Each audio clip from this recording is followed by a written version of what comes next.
Hi, this is Dr. Gregory Sadler. I'm a professor of philosophy and the president and founder of an educational consulting company called Reason.io, where we put philosophy into practice. I've studied and taught philosophy for over 20 years, and I find that many people run into difficulties reading classic philosophical texts. Sometimes it's the way things are said or how the text is structured. But the concepts themselves are not always that complicated, and that's where I come in. To help students and lifelong learners, I've been producing longer lecture videos and posting them to YouTube. Many viewers say they find them useful. What you're currently watching is part of a new series of shorter videos, each of them focused on one core concept from an important philosophical text. I hope you find it useful as well.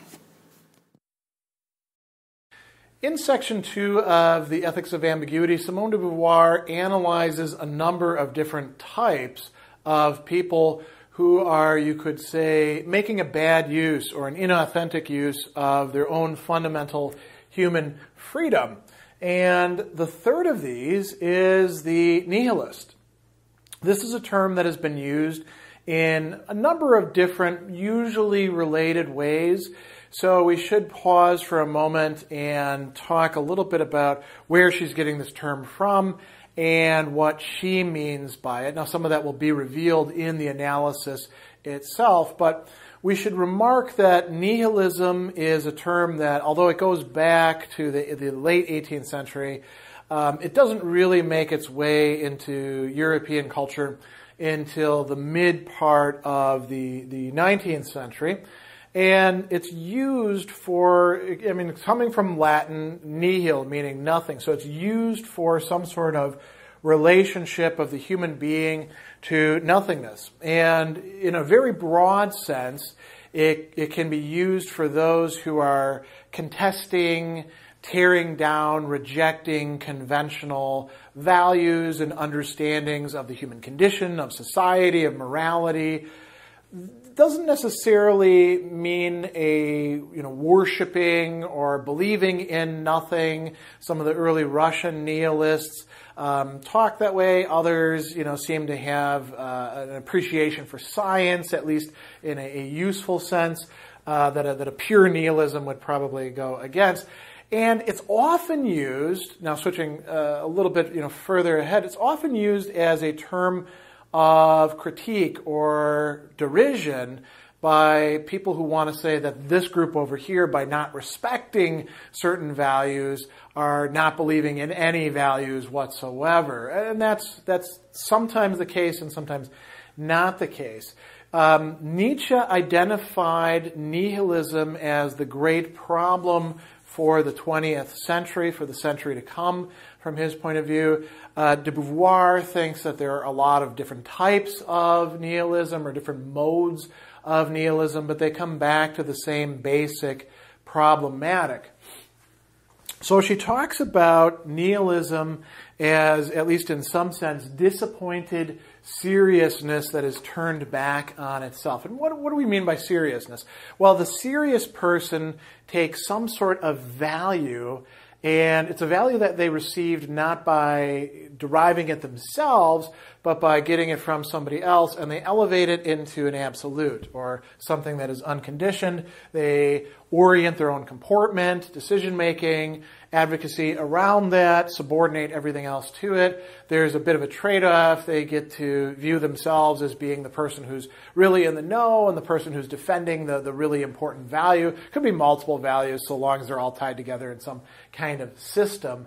And when you realize what Nietzsche called the devaluation of values, namely that these values don't really hold up, when you've been, say, betrayed by the cause that you bought into and sold everything for and put your reputation on the line for, and then found out that they were just as bad as everybody else or just as venial or corrupt, it's easy to slip into a kind of nihilism. When you are the, great example of this, when you're the buy-in person who says, oh, if I just act like a good boy or a nice girl within the system and do what's expected of me, I'll be rewarded. And then you find out that it doesn't really work that way. People get, as we say, burnt out, and then they start doing all sorts of other things. They swing to the other extreme and become a bad boy, right, for a little while. And that might be a form of nihilism. So seriousness, thinking that there should be something that I can believe in, I can take for granted, I can at least,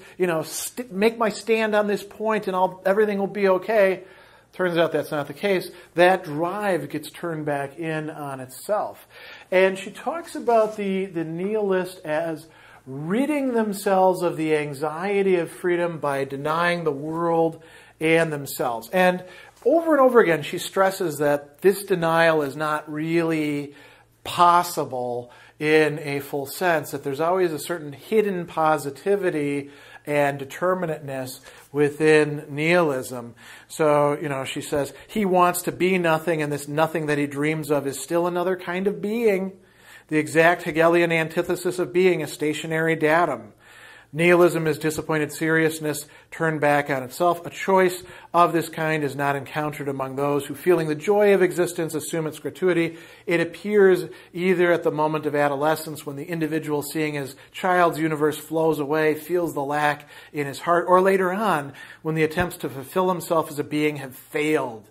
In any case, among people who wish to rid themselves of the anxiety of their freedom. And she says, by this rejection, they draw close to the subhuman, but they're not the subhuman. They're a different type because they're continually engaged in this process of negating.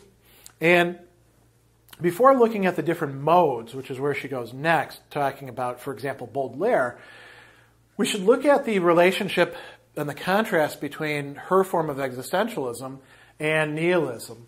So a little bit earlier, right, she said that they instead of realizing their negativity as a living movement, this person conceives their annihilation in a substantial way, right? What does this mean, realizing their negativity as a living movement? It means embracing the world and oneself as, you might say, unfinished things that we have to take an active role in determining, and we have to do so on the basis of a freedom that is afforded to us, and this existentialist sort of primal upsurge into being that we are responsible for, our facticity. So instead of that, the nihilist wants to annihilate things, annihilate the world, annihilate themselves, annihilate values in some sort of substantive way. They could have gone a different way. She also talks a little bit later about this will to negation, and she says that it's always belying itself. That means it's showing itself to be false. Why? Because it manifests itself as a presence at the very moment it displays itself. And then she says, here's a very interesting idea. It implies a constant tension. Right? A tension means that there's some sort of unresolved thing, and there's polarities to it, and they both are, but they can't be made entirely compatible. So what's really interesting is she says that this is a tension inversely symmetrical with the existential and more painful tension. Why? Why is it connected with the existential tension, and why is it inverse to it? So she says, if it's true that the human being is not, it's also true that they exist. And in order to realize their negativity positively, he will have to contradict constantly the movement of existence. So the nihilist is attempting to deny you could call it the existentialist conception of the human condition, and to slip into something else instead. But there's still a tension there so long as they remain alive, because their negating can't ever be a full negation. There's also this discussion about defining the human as a lack at the heart of the existence. She goes on, she says, there's a certain truth to the nihilist attitude. We experience the ambiguity of the human condition. But The mistake is that the nihilist attitude defines the human being not as the positive existence of a lack, which is what the existentialists are saying, right? So positive existence of something that is negative, a lack of being. We are not simply objects. We, as consciousnesses, are a negativity that is at the same time also a, this is going to sound paradoxical, a positivity of that very negativity, like a registering of it. So the nihilist instead defines the human being as a lack at the heart of existence. And she says, the truth is that existence is not a lack as such. And if freedom is experienced in the case of the form of rejection, it's not genuinely fulfilled. The freedom, the negativity involved in freedom that we have is a different sort of negativity as that involved in simply rejection and negation or tearing down. You could say that, if we want to use technical terms here, the existentialists like Sartre and de Beauvoir, and they're also taking this from Heidegger, talk about nihilating comportments. The nihilist is restricting themselves to just a certain set of nihilating comportments, right? And interestingly, rejecting the rest or denying the rest. So there's actually something quite complicated here.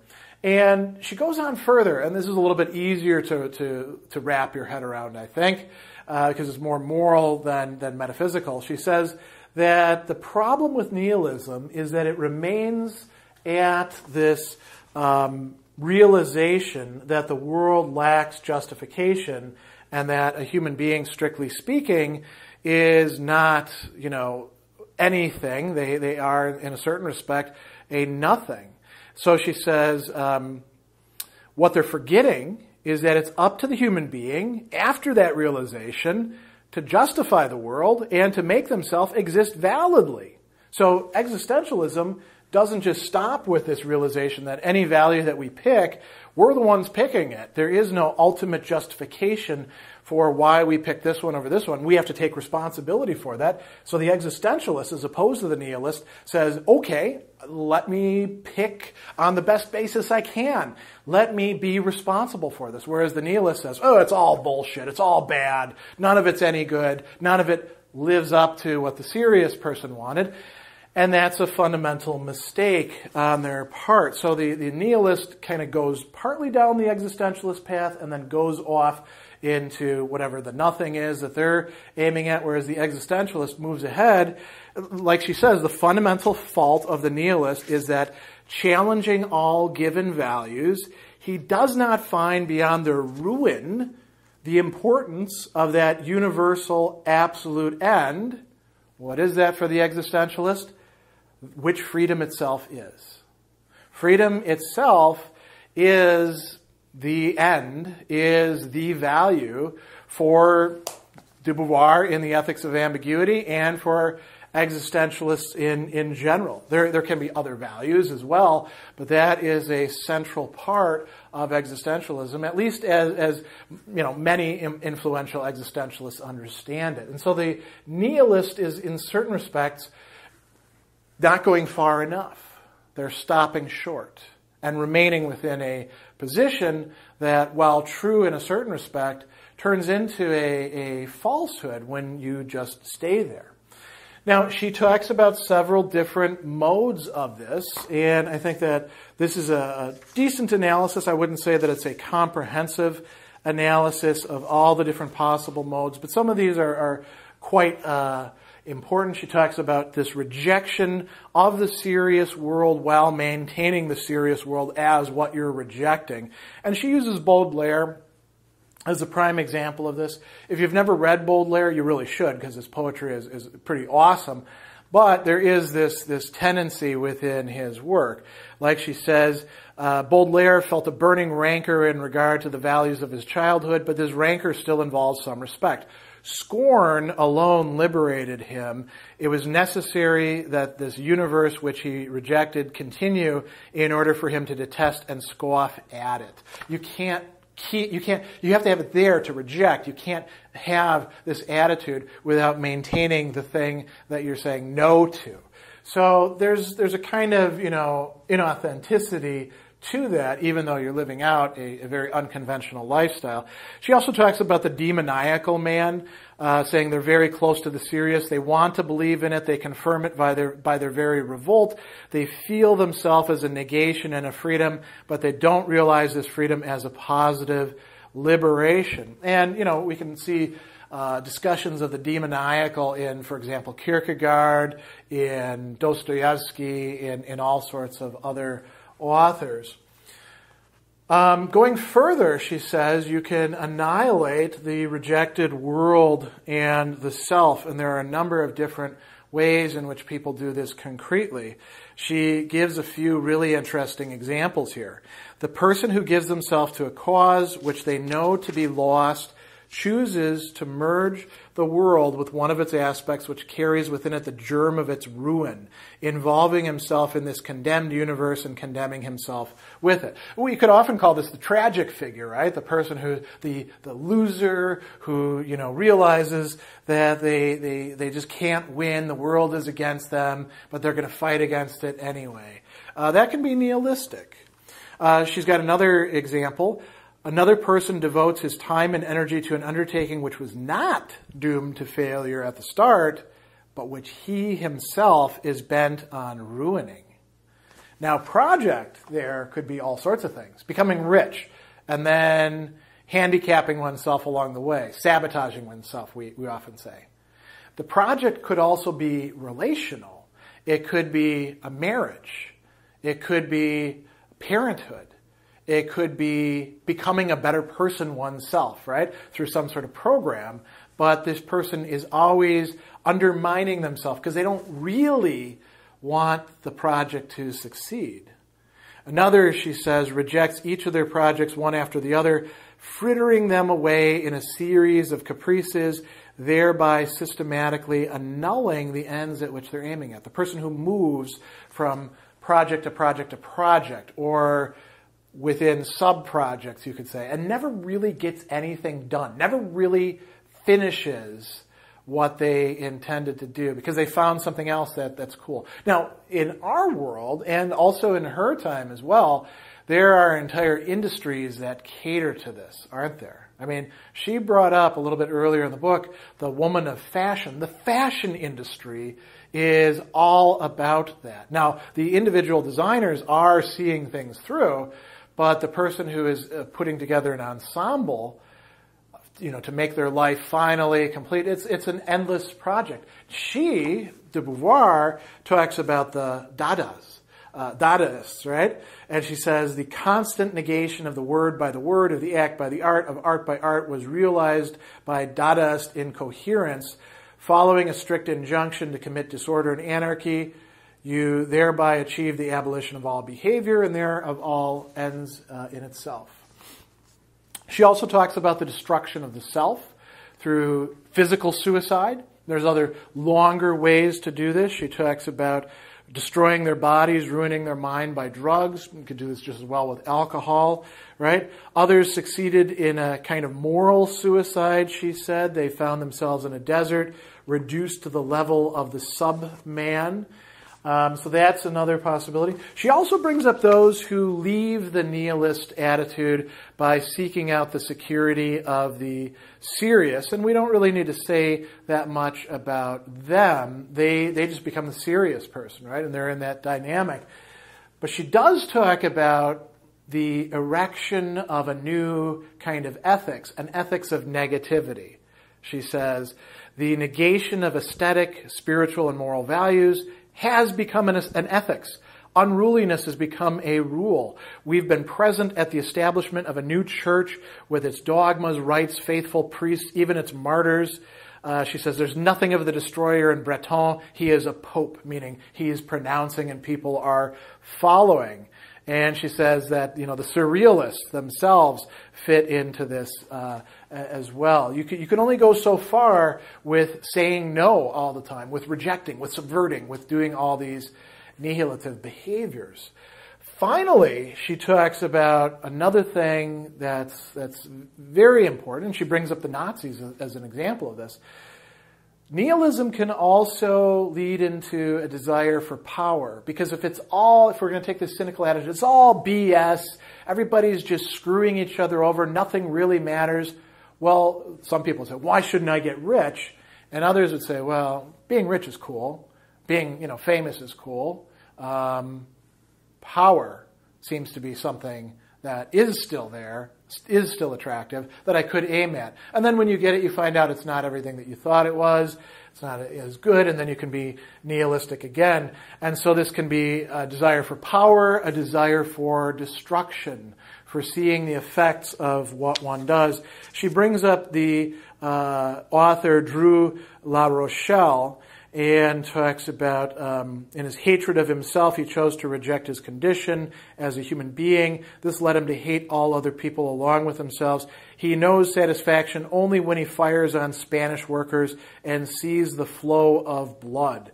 The only salvation is the death of other men, by which perfect negation is achieved. And then Drew de La Rochelle, who was actually a collaborator with the Nazi regime, kills himself in the end. So there's a lot of different modes, a lot of different ways of partially denying one's freedom, not taking responsibility for the negative within the human being that is there, that does have to be addressed. And so she thinks that existentialism instead, making freedom the prime value and taking responsibility for it, is the best way out of nihilism, rather than lapsing into the subperson or lapsing into the serious or following nihilism through to its end. So nihilism is also an inauthentic mode of existence for de Beauvoir.